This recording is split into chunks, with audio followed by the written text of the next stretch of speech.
Bienvenidos. En este módulo hablaremos de cuál es la importancia que presentan tanto los intereses colectivos o difusos y cuál es la diferencia que se presenta entre ellos, porque generalmente se suelen confundir, aunque tienen una pequeña diferencia de grado. Cuando hablamos de estos intereses difusos e intereses colectivos, es importante recalcar que pertenecen a un derecho constitucional que se llama de tercera generación.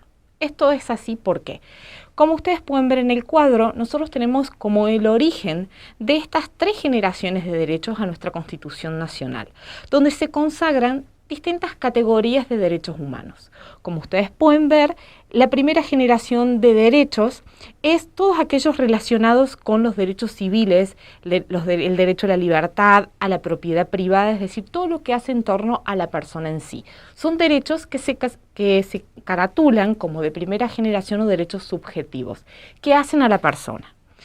Una segunda generación ya de derechos también constitucionales se los conocen como los derechos económicos, culturales, sociales, dentro de los cuales, si bien son derechos subjetivos que pertenecen a la persona también en sí, pero ya hace referencia a un conjunto de personas, como pueden ser, por ejemplo, los derechos laborales o los derechos de asociación consagrados en el ya famoso artículo 14 bis de nuestra Constitución Nacional.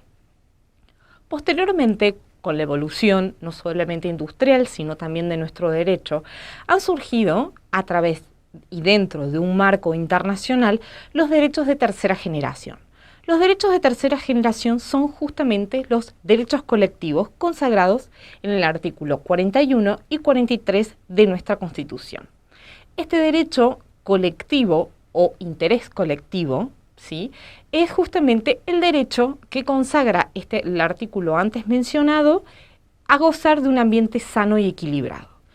Pero tengan en cuenta, y esta es la importancia, que hay una pequeña diferencia cuando nosotros nos referimos a los intereses difusos o los intereses colectivos.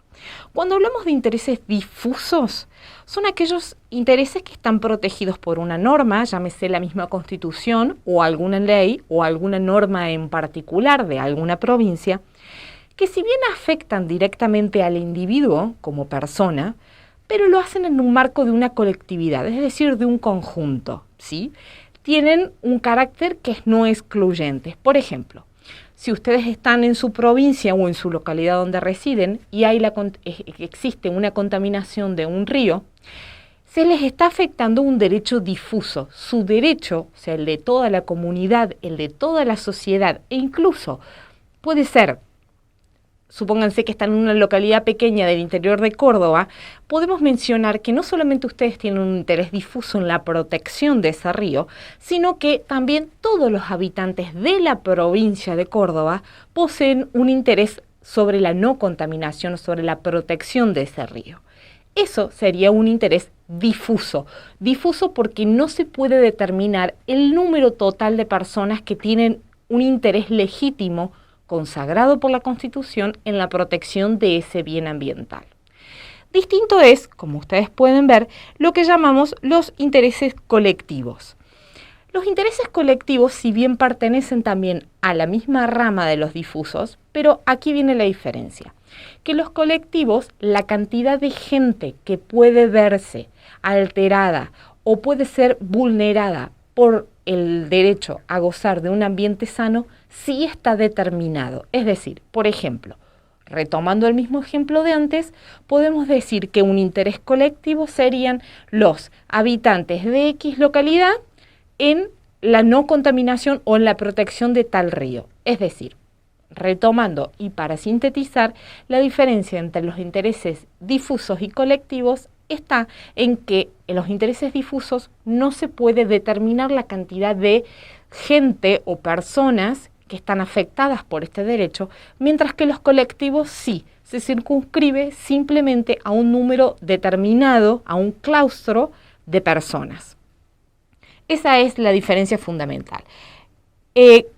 Como verán, hay un fallo de la Corte Suprema de Justicia en una sala constitucional donde claramente expone y dice que los intereses colectivos se asemejan a los difusos en que pertenecen a una pluralidad de sujetos, pero se diferencian en que se trata de un grupo, más o menos determinable, perseguible de una manera unificada, es decir, se puede identificar a todo el grupo de afectados por tener dicho grupo unas características y aspiraciones sociales comunes.